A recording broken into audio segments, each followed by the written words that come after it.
Hey guys, how's it going and welcome back. So, I've been requested a video to do to show off my RC collection. So, let's go through a bit of this. Up top I got a couple of quadcopters. Nothing majorly important. One's an X1 JJRC Jobby, and another one's just an old WL Toys 212 that refuses to die. I've got a Wolverine by HSP, presently with a busted axle. That Wolverine belongs to my wife, so that's not mine, but I'll show hers anyways.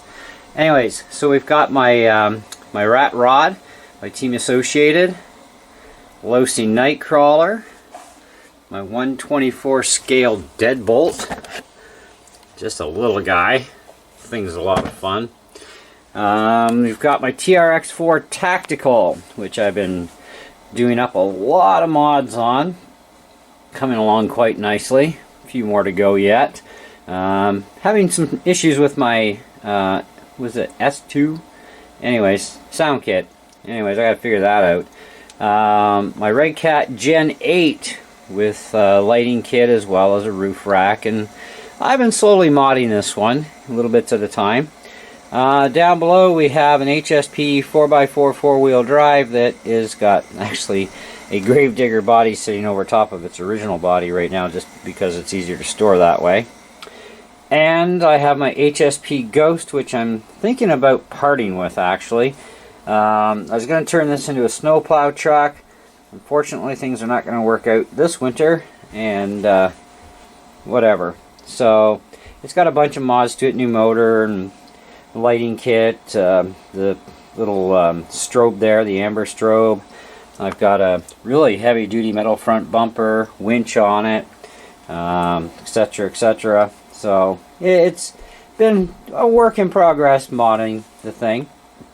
Anyways, down below over here we've got my Tamiya little race car, which I still have yet to put a real speed controller in it and motor. And of course my Frankenpede, as I call it. It's my 2-wheel drive Stampede, which has an ATV body on it. So that's my present collection for RCs. Not a whole lot.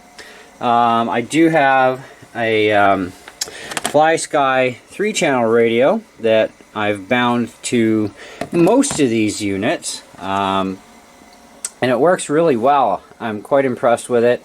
You get multi-channels to set up your own preferences for each car, and it all uses the same receiver, so you can actually turn on any of your vehicles that has the same receiver and it'll just automatically bind to it. It's just that your specs will change if you haven't changed over to what car you set those specs up for. So you may run a car with too much steering or not enough steering or something that you've done, so you gotta be really mindful that when you turn it on first, and then, you know, label your cars accordingly, because you can name them, and switch to that one first before you turn your vehicle on, and then at least your vehicle will be bound with the right setup in it. But anyways, the Losi you won't the Team Associated Rat Rod you likely won't see running this winter. The tires are lousy for the snow, and I'm not changing them just for that. I like the car set up just exactly the way it is, so it's a great dirt runner, great in the gravel, that sort of stuff. The Nightcrawler, of course, we're going to see more action this winter. Wolverine as well, once we get that axle replaced, and we're going to try not to blow that up again. TRX4 is definitely going to see some more snow running this year, and hopefully a couple more little modifications to it. At least I've got metal bumpers front and rear. The bumper that I put on here replaced the RC4W Drive piece of crap bumper. This one is much stronger, and it's not going to break. So pay less, get more sometimes. And I got that bumper from Banggood, and if I remember right, it was a GPM racing bumper. Of course, I do have a really super heavy duty winch on this truck too, the CRC4W Drive one, along with the actual control box for it. Now with the control box you can run 2S direct, but you cannot run 3S direct apparently. You need to have a BEC installed, and the only BEC that apparently works is Castle Creations. Yay team! So you're forced to buy their stuff. But, oh well. I've tried other Becks to run it, and no, it doesn't go in right, so it's like, well, whatever. So we just use with a 2S battery direct to it, and works fine. Besides, how many pounds of weight do you really need to haul? That winch can do 70-pound drag or 50-pound deadlift, so even on a 2S, it's more than powerful enough to do just about anything. So anyways, that's my RC collection, guys. It may grow, who knows, may not, may dwindle down, who knows, but for now, this is what I've got. I've gone through a lot of RC stuff over the years, and I really like keeping the more higher end stuff myself. You know, it's a lot more fun that way. The HSP stuff is kind of cool because it's very inexpensive to fix, to buy.